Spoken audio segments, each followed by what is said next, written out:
इसे चंडीगढ़ से दीपिका ने पूछा है।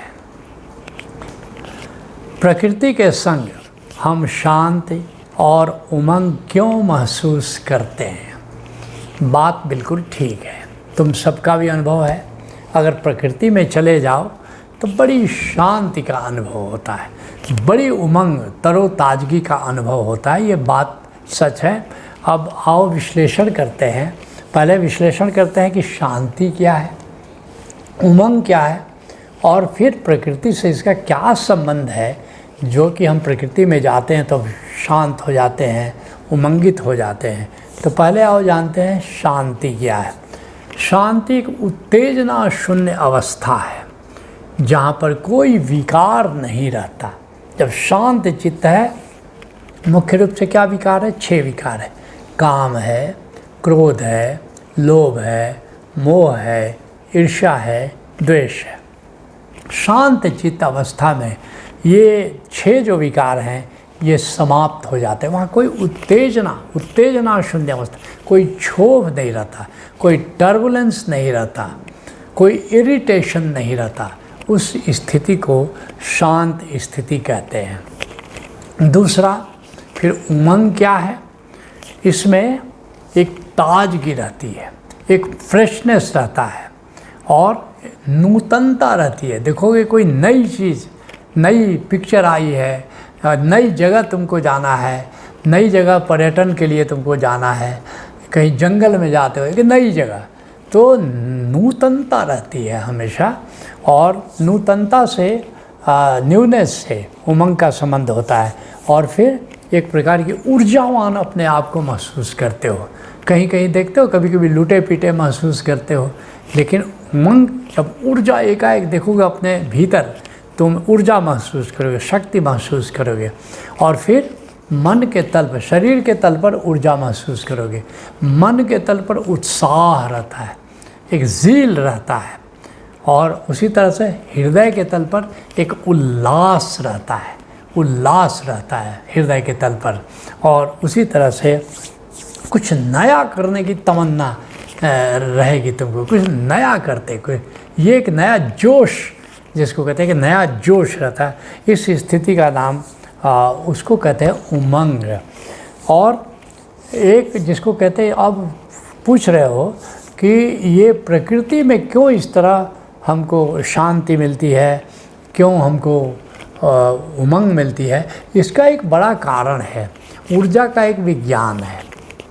ऊर्जा का क्या विज्ञान है? भोजन से ऊर्जा मिलती है, जागृत स्थिति में ऊर्जा खर्च होती है, और फिर व्यायाम से ऊर्जा जगती है, ध्यान से ऊर्जा चढ़ती है।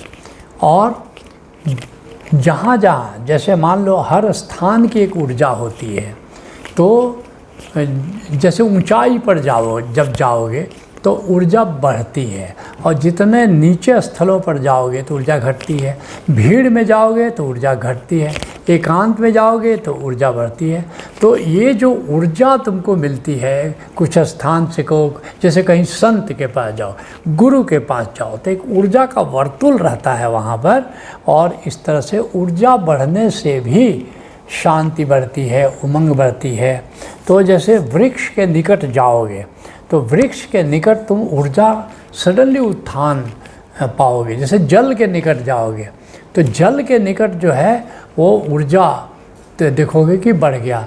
इसलिए बहुत सारे संत जल के किनारे बैठते थे। कुछ लोग तो जल में मचान बना करके, देवराहा बाबा तो हमेशा नदी में मचान बना करके, महर्षि देवेंद्र नाथ ठाकुर वो जल में मचान बना करके रहा करते थे।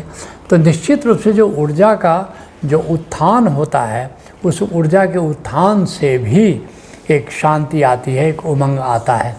तो अब ये जो इस तरह से प्रकृति में एक तो कारण है, जो प्रकृति में शांति और उमंग का कारण है, एक बड़ा कारण है कि प्रकृति तुमको ऊर्जा देती है। तुम नीले आसमान को देखो, उमड़ते घुमड़ते बादलों को देखो, उड़ते हुए पंछियों को देखो, कहीं नदी के किनारे बैठो, कहीं पहाड़ के ऊपर बैठो, एक ऊंचे ऊंचे दरख्तों को देखो, क्योंकि ऊंचाई से तुमको परमात्मा का बोध होता है।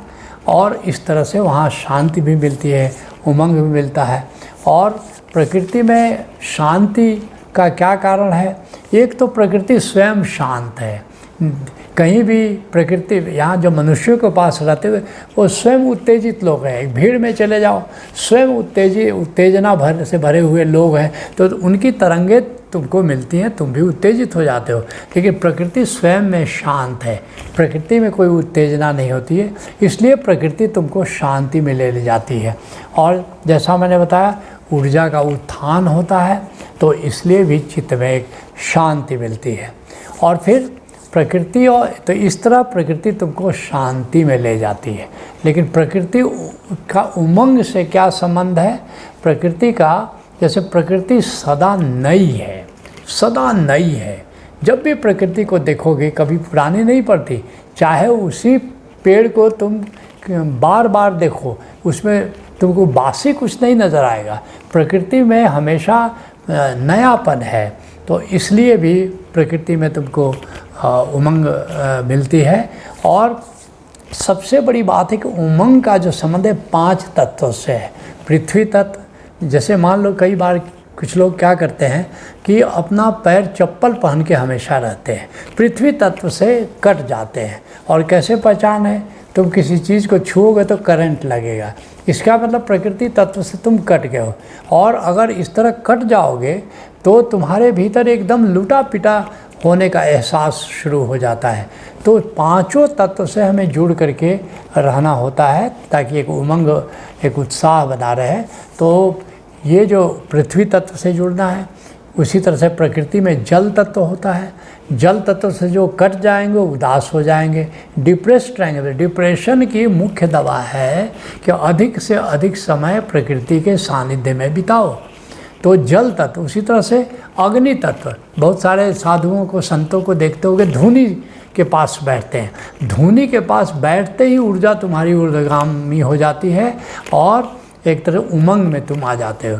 उस तरह से वायु तत्व, जो कमरे में बंद, कमरे में तुम ज़्यादा रहो उदास हो जाओगे, लेकिन तुम फ्रेश ताज़ी हवा में, प्रदूषण मुक्त हवा में जाओ तो प्रकृति में एक ताज़ी हवा हमेशा उपलब्ध होती है। और 5वां तत्व आकाश तत्व।